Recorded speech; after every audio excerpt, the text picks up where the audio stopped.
बचपन से ही तो बतखें पालते आ रहा हूँ और जब देखा कि इनके पंख हैं और पंख वाले जानवर उड़ते हैं तो सोचा इनको भी ट्राई कराते, देखते हैं उड़ पाते हैं या नहीं।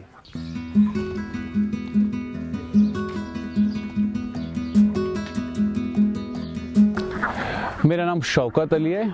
मैं बिमना श्रीनगर में रहता हूँ। मैं पिछले लगभग 20 सालों से बतखें पाल रहा हूँ।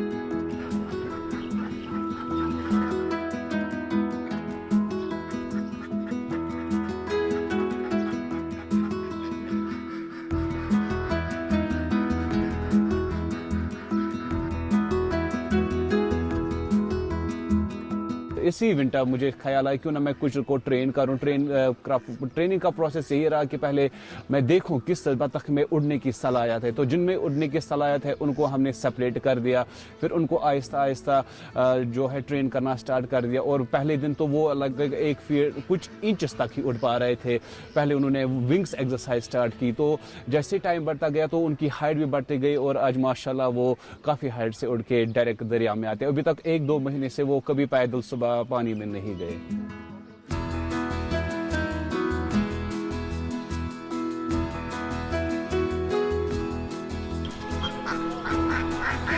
मुझे भी ऐसा पता चला कि जो बतखें हैं इनमें बहुत सारी ऐसी चीज़ें हैं जो हमें नहीं पता। तो उड़ने की एक क्षमता मैंने खुद डिस्कवर की इनमें।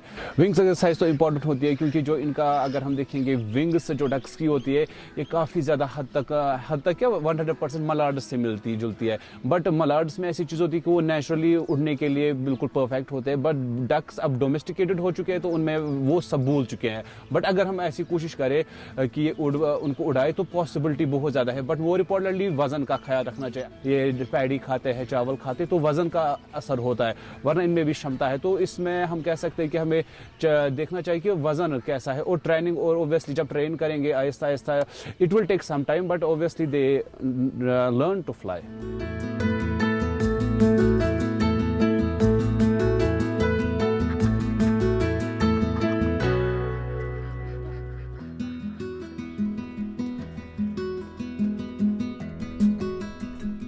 जो मेन रिस्क होता है यहाँ पे अभी श्रीनगर में वो कुत्तों का होता है। तो बस मेन जो एक्टिविटी है यहाँ आई कैन से स्ट्रीम तक आने के लिए पहले मैं खुद निकालता हूँ, उसके बाद फिर ये पीछे पीछे आते हैं ताकि जो कुत्ता है या वो उन पे हमला ना करे। तो मेन रीज़न यहाँ पे सिक्योरिटी। जो खाना होता है न्यूट्रिएंट्स, जो सुबह का खाना है जो भी हो दिन पे वो वहीं पे खाते हैं। तो पोल्यूशन अगर ज़्यादा होता है ओब्वियसली तो इस पर काफ़ी असर पड़ता है। बीमार भी होते हैं, कभी कभी डेथ भी होता है, किसी पॉलिथीन में फंस गए उसकी वजह से भी बहुत असर पड़ता है। सो पोल्यूशन का मसला यहाँ पे बहुत ज़्यादा है। ऑब्वियसली अगर हम मुझसे पूछेंगे तो मैं ऑब्वियसली कहूँगा कि जो उड़ने वाली बतख है उसका प्राइस 3 टाइम्स या 4 टाइम्स, मैं अगर मुझसे कोई सेल लेना चाहे सो ऑब्वियसली आई कैन, जो प्राइस होगा मार्जिन वो बहुत काफ़ी हद तक 5-6 गुना ज़्यादा हो जाएगा क्योंकि मैं ऐसे तो इसको नहीं बेच सकता।